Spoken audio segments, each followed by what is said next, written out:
A história oficial da província de São Pedro é escrita com letras de ouro e sangue, mas o que os registros guardam sob 7 chaves é muito mais letal do que qualquer bala disparada nas trincheiras de Curupaiti. Dizem que as paredes da Casa Grande de Araruna não têm ouvidos, mas elas têm memória. E a memória da aristocracia brasileira do século XIX é um cemitério de segredos mal enterrados. O Barão de Araruna caminha pelos corredores com a coluna ereta de um herói de guerra, o peito estufado sob o peso das condecorações imperiais que brilham à luz dos candelabros. Para o imperador, ele é o gênio tático que garantiu vitórias impossíveis contra as tropas paraguaias, o homem que desenhou mapas de avanço sob o fogo cruzado. Mas a verdade é uma criatura faminta que rasteja sob o assoalho de madeira nobre, pois as medalhas que o barão ostenta pertencem por direito de sangue a um homem que nunca pôde reclamá-las. O verdadeiro herói, o estrategista que salvou batalhões inteiros, foi um escravizado enviado ilegalmente para o fronte no lugar do herdeiro covarde do barão e cujo nome foi apagado da história antes mesmo do corpo esfriar na lama. Aquela farsa era o alicerce de uma dinastia que parecia inabalável, sustentada por uma mentira que o Estado aceitou como verdade absoluta. Só que mentiras desse tamanho costumam cobrar juros altíssimos, e o preço da sobrevivência do barão estava prestes a ser entregue por um mensageiro que não falava sua língua. Antes de mergulharmos nas sombras deste caso que o Império tentou apagar, peço que você acompanhe cada detalhe deste registro até o final, pois nada aqui é o que parece. Se este relato de traição e justiça despertar seu interesse, deixe sua nota de 0 a 10 nos comentários e se inscreva no canal para que mais verdades proibidas venham à tona.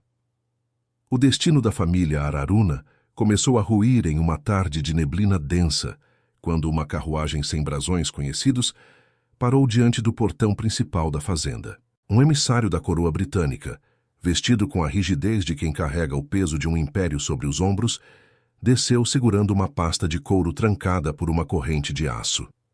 Ele não buscou o juiz de paz, nem procurou os oficiais locais.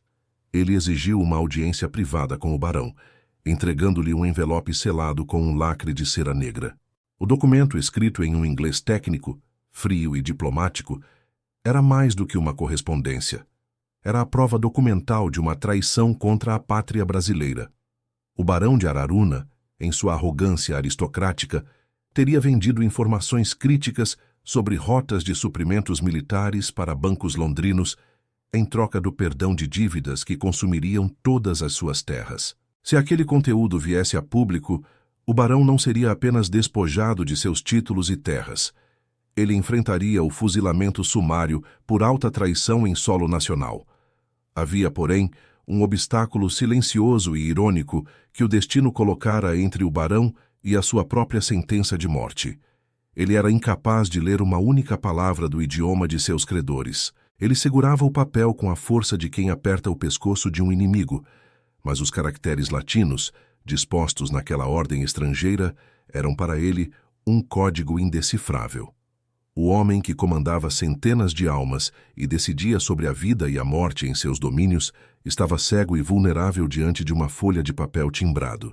O pânico começou a subir por sua garganta, como um veneno lento, enquanto o emissário britânico aguardava, com um sorriso gélido, uma resposta que o barão não sabia como formular.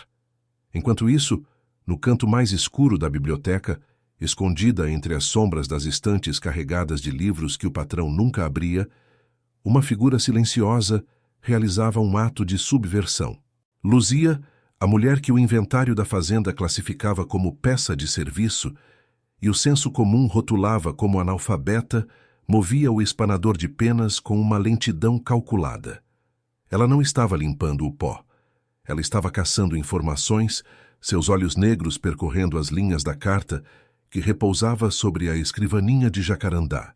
Luzia não aprendeu a ler por caridade divina, mas por uma necessidade brutal de sobrevivência que começou anos antes, quando foi alugada como criada para um engenheiro ferroviário inglês.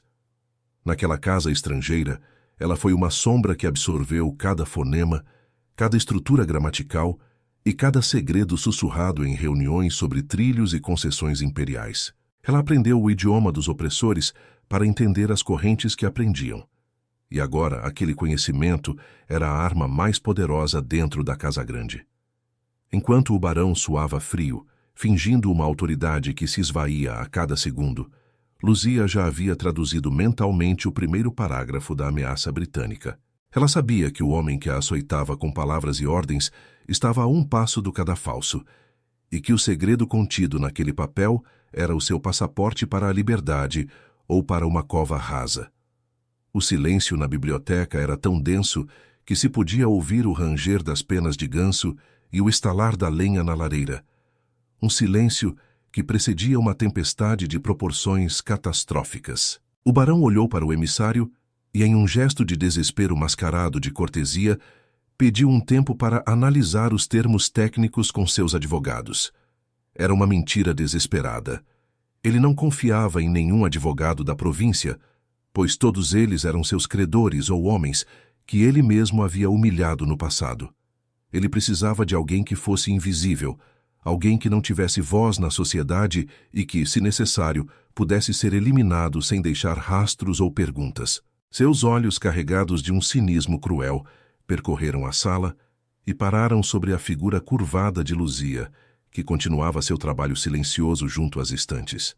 Para ele, ela era apenas parte da mobília, um objeto animado que não possuía intelecto, uma criatura que existia apenas para servir e obedecer sem questionar. Ele não desconfiava que aquela mulher, que ele mal se dava ao trabalho de olhar nos olhos, era a única pessoa em toda a província de São Pedro capaz de salvar sua cabeça. Ele a chamou com um estalar de dedos, um som que ecoou como um tiro no ambiente carregado de tensão, ordenando que ela se aproximasse da luz das velas.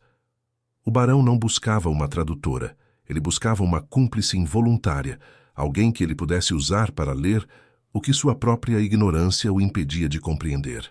Luzia manteve a cabeça baixa, a máscara da submissão perfeitamente ajustada, escondendo o fogo de inteligência que queimava por trás de suas pálpebras.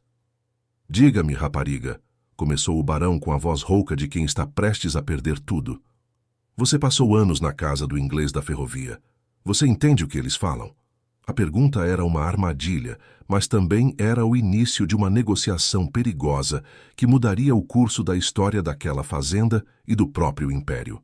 Luzia sabia que, se admitisse o quanto sabia, estaria colocando um alvo em suas costas, mas se negasse, perderia a única chance de negociar sua alforria em termos de igualdade.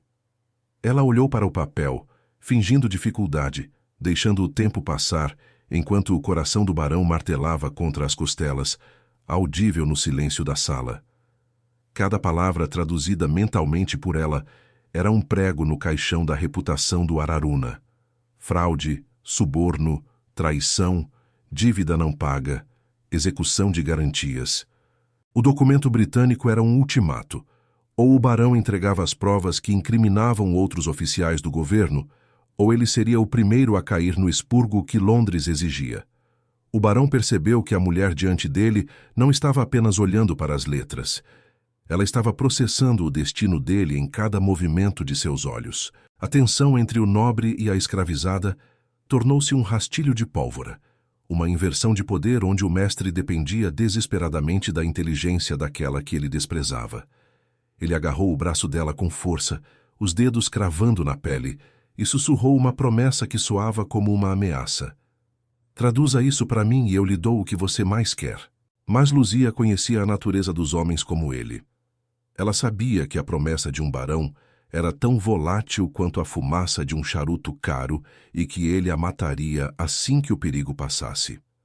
Ela precisava de mais do que uma promessa verbal. Ela precisava de um contrato de sangue, uma garantia que nem mesmo o poder dele pudesse anular. Enquanto o emissário pigarreava na sala ao lado, exigindo uma posição oficial, Luzia tomou sua decisão e apontou para uma das cláusulas da Carta Britânica. Ela não começou a traduzir a carta para ele. Ela começou a traduzir as consequências da recusa dele, pintando um cenário de ruína que o deixou pálido como um cadáver. O barão de Araruna, o herói de Curupaiti, estava agora nas mãos de uma mulher que o sistema tentou apagar. mas que a vida transformou em sua juíza secreta. Mas o que nenhum dos dois sabia era que a baronesa observava tudo pela fresta da porta e que o juiz de paz já estava a caminho da fazenda com um mandado de busca. O jogo de xadrez havia começado e a primeira peça movida por Luzia foi uma mentira que faria o barão acreditar que ainda estava no controle da situação. Só que a verdade sobre o que aconteceu no Paraguai e a medalha escondida no fundo do baú estavam prestes a emergir, e o sangue que sustentava aquela dinastia estava prestes a jorrar.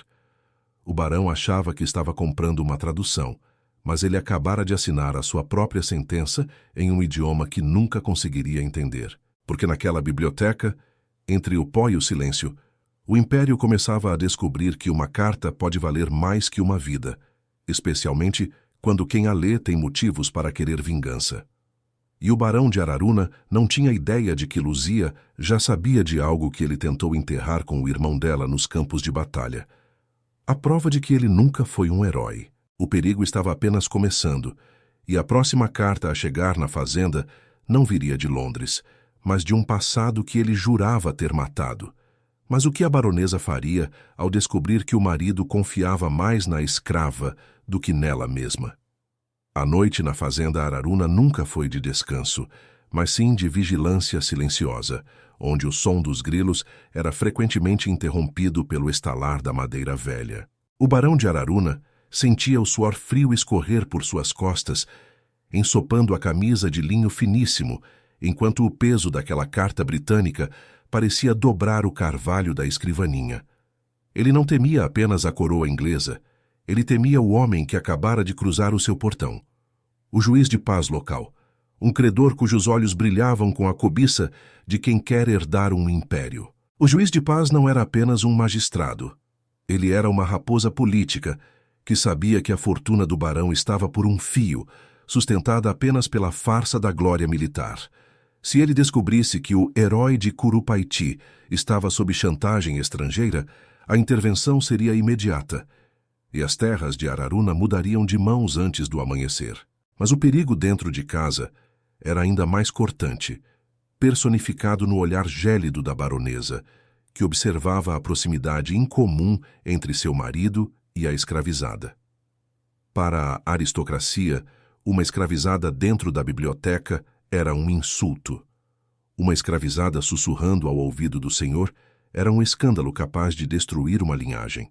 A baronesa não via ali uma tradutora, mas sim uma ameaça à sua posição social, um segredo que cheirava a traição conjugal e quebra de hierarquia.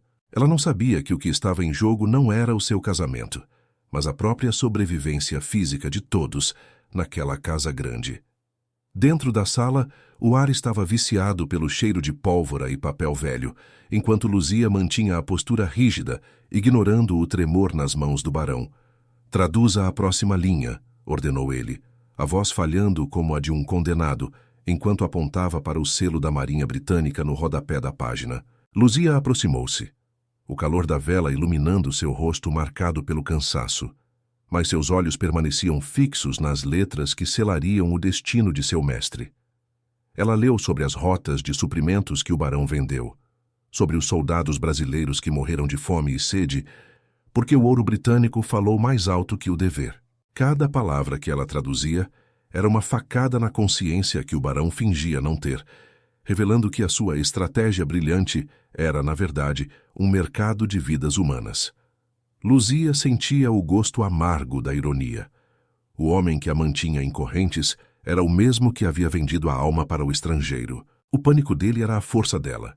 A cada linha revelada, Luzia sentia que o poder naquela sala estava mudando de mãos de forma invisível e irremediável.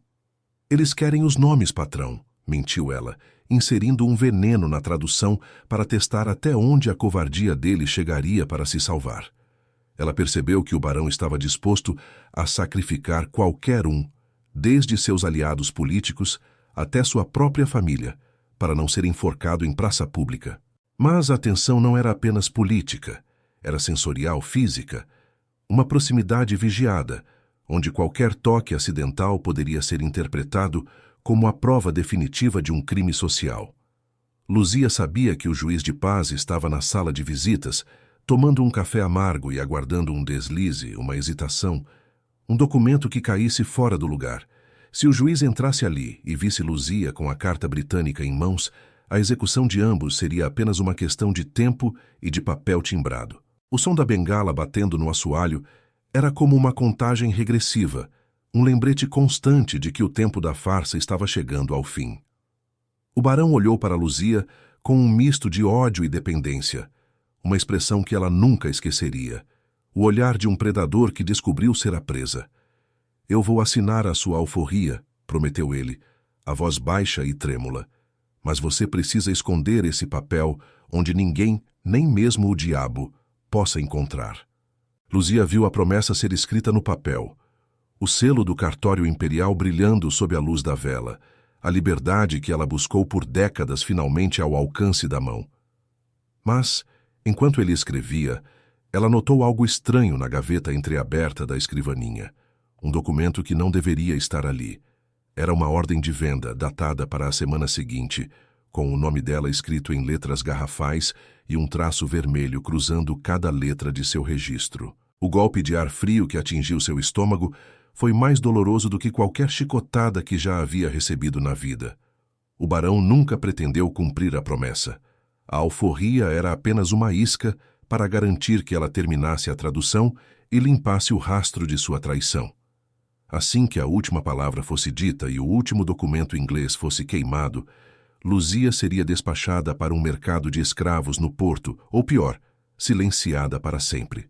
Ela percebeu que estava negociando com uma cobra que já havia decidido o momento exato de dar o bote fatal.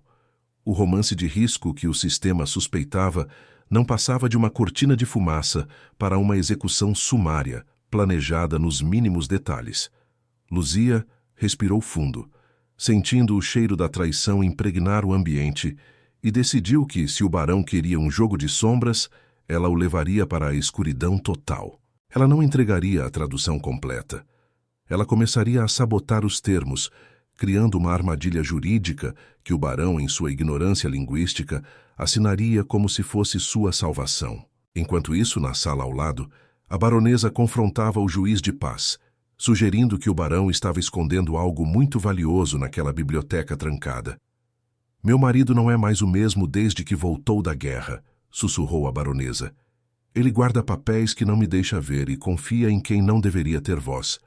O cerco estava se fechando de todos os lados: a traição do Estado, a falsidade da alforria e a conspiração doméstica. Luzia sabia que precisava encontrar a prova definitiva, algo que ligasse o barão não apenas à dívida britânica, mas à morte de seu irmão no Paraguai. Ela se lembrou do baú de ferro que o barão mantinha no fundo do quarto de celas, um objeto que ele nunca permitia que ninguém tocasse, nem mesmo os feitores. Ela atravessou o pátio interno sob a neblina, cada passo dado com a cautela de quem caminha sobre brasas, sentindo o peso da carta britânica contra sua pele. O quarto de celas cheirava a couro curtido e suor de cavalo. Um ambiente rústico onde os segredos militares do herói estavam escondidos sob celas velhas e arreios. Com as mãos trêmulas, ela forçou o cadeado do baú de ferro, o metal rangendo como um grito abafado na noite silenciosa. Dentro do baú não havia ouro ou joias, mas sim o que restou de uma vida roubada. Um diário de campanha, escrito com a caligrafia de seu irmão, e uma medalha de honra.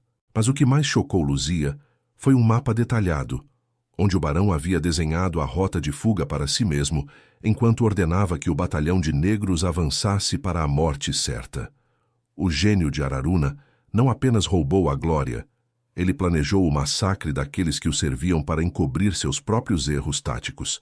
Foi nesse momento que ela ouviu o som de botas pesadas se aproximando do quarto de celas, o ritmo lento e deliberado de quem sabe que encontrou a pista que procurava. Não era o barão. Era o juiz de paz, segurando uma lanterna que cortava a escuridão como uma lâmina de fogo. "O que uma escravizada faz com segredos de Estado no meio da noite?"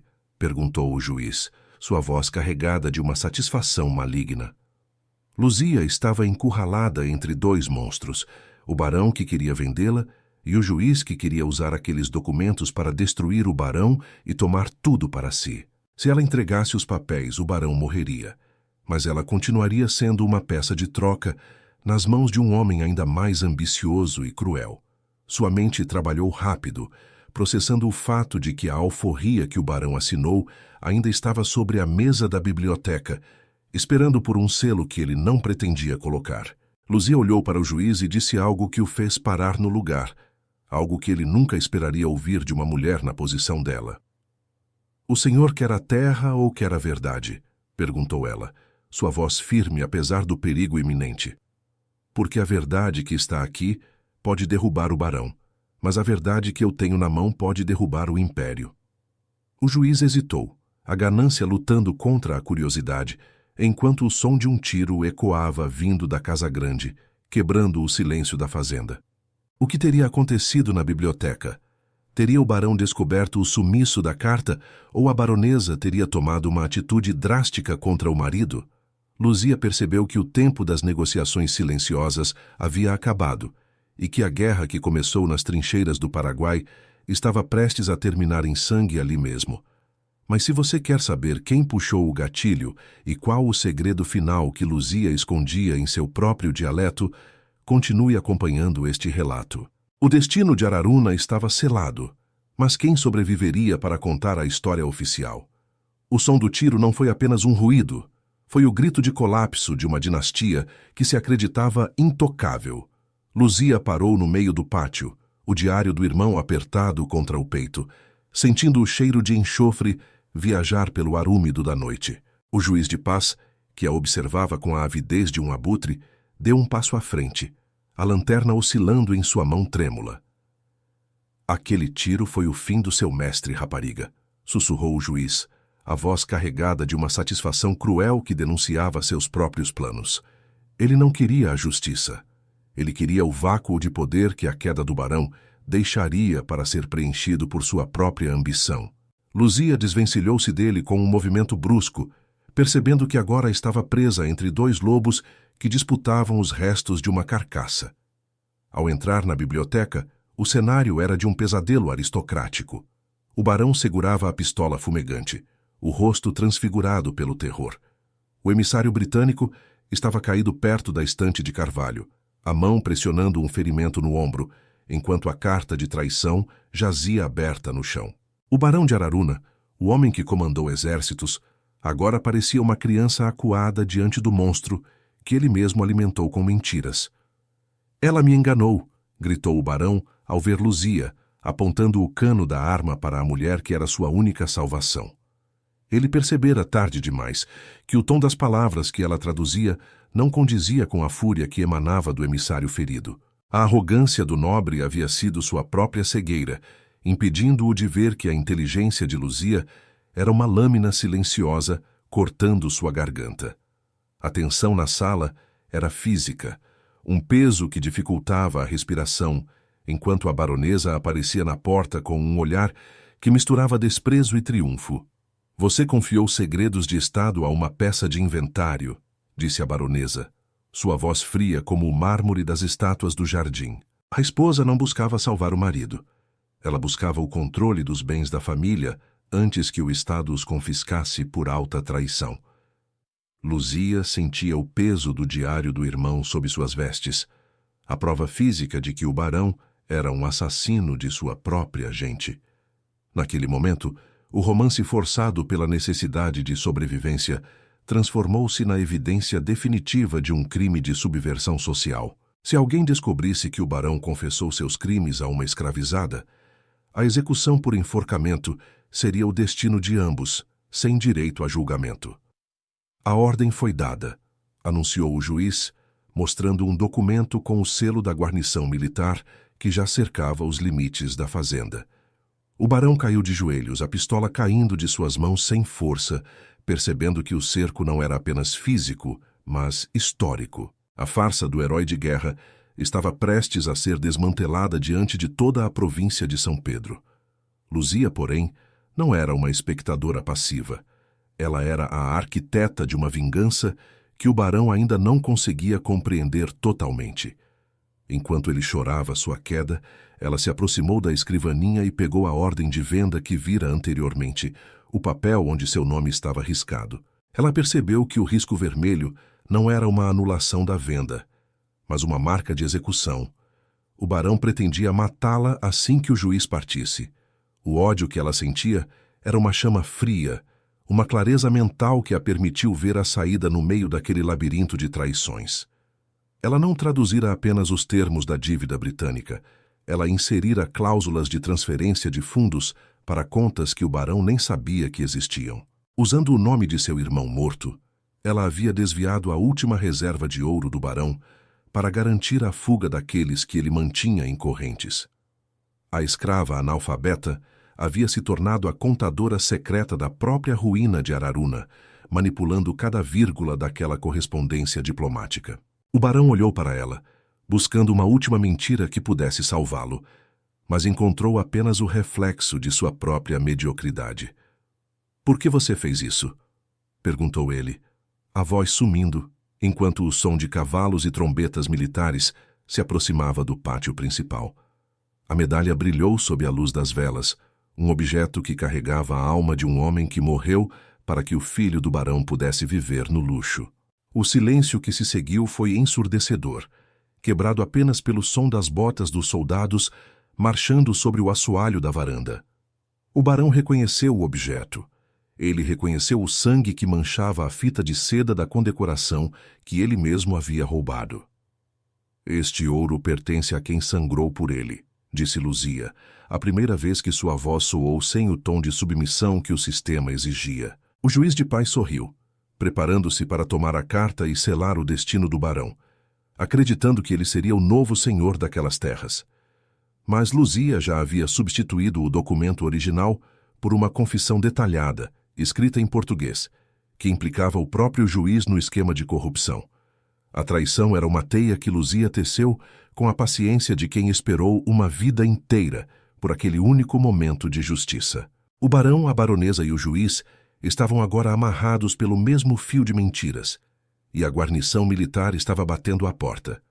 O destino de cada um ali seria decidido não pela espada, mas pelas palavras que Luzia escolheu colocar no papel. O capitão da guarnição entrou com a espada desembainhada, os olhos percorrendo a cena de crime e desespero que se desenrolava diante dele. Ele viu o emissário britânico ferido, o barão de joelhos e o juiz de paz segurando o que acreditava ser a prova de sua vitória. O que se seguiu foi um silêncio de morte, onde cada respiração era uma contagem regressiva para a verdade final. A expressão do capitão mudou de autoridade para choque, enquanto as palavras da confissão forjada por Luzia revelavam a podridão da elite local.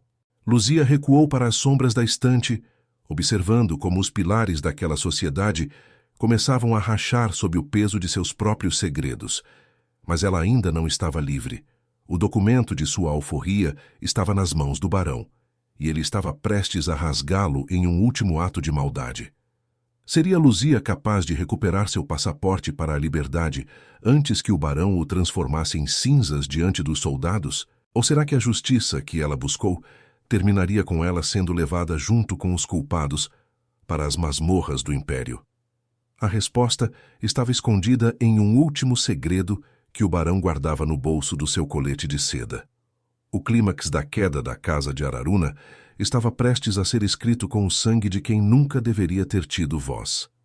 O silêncio na biblioteca da fazenda Araruna era tão absoluto que o som do papel sendo dobrado pelo capitão soou como um golpe de misericórdia. O juiz de paz, que até segundos atrás ostentava um sorriso de vitória, sentiu o sangue fugir do rosto conforme percebia que o documento em suas mãos não era o passaporte para o poder, mas sua própria sentença.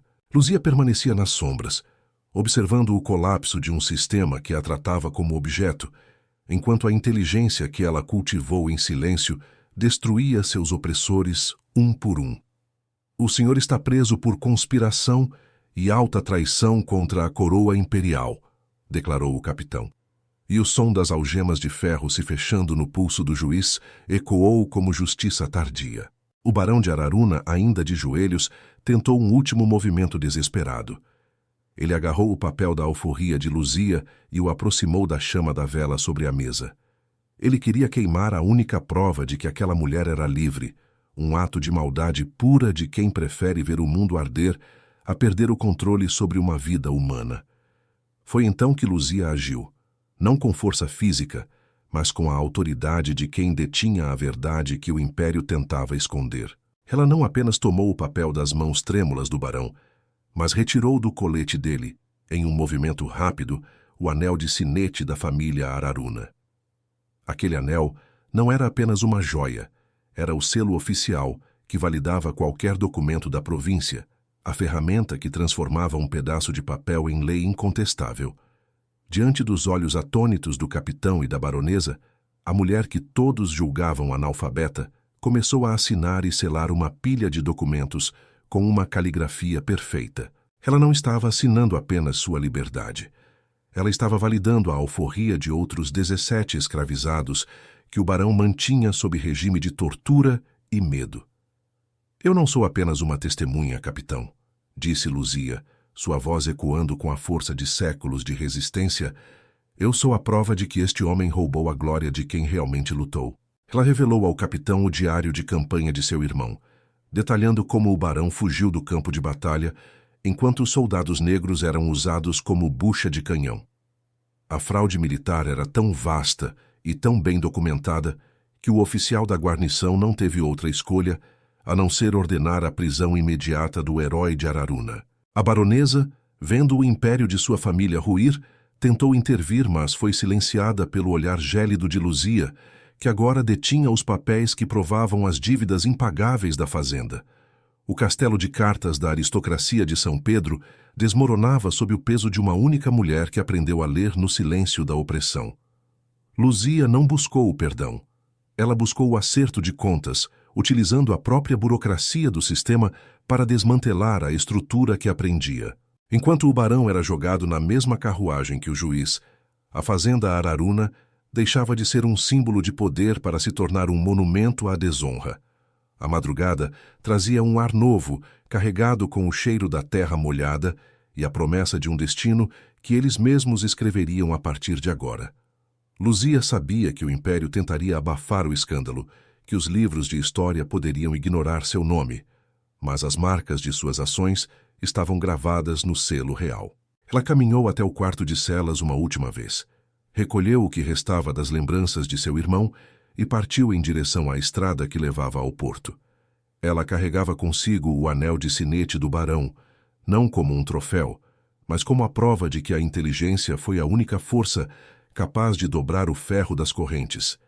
A história da mulher que não sabia ler tornou-se uma lenda sussurrada nas senzalas e nos portos, um segredo que os historiadores oficiais nunca conseguiram explicar totalmente. O barão de Araruna terminou seus dias em uma cela úmida, mantendo o título de nobre, mas perdendo a alma e a razão, assombrado pelo fantasma da mulher que o venceu. A justiça nem sempre vem pelos tribunais, mas às vezes ela é escrita à luz de velas, por mãos que o mundo ousou subestimar.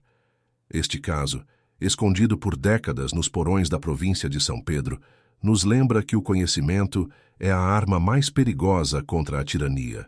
Se este relato de coragem e estratégia tocou você, deixe sua nota de 0 a 10 nos comentários e se inscreva para não perder os próximos segredos que a história tentou apagar.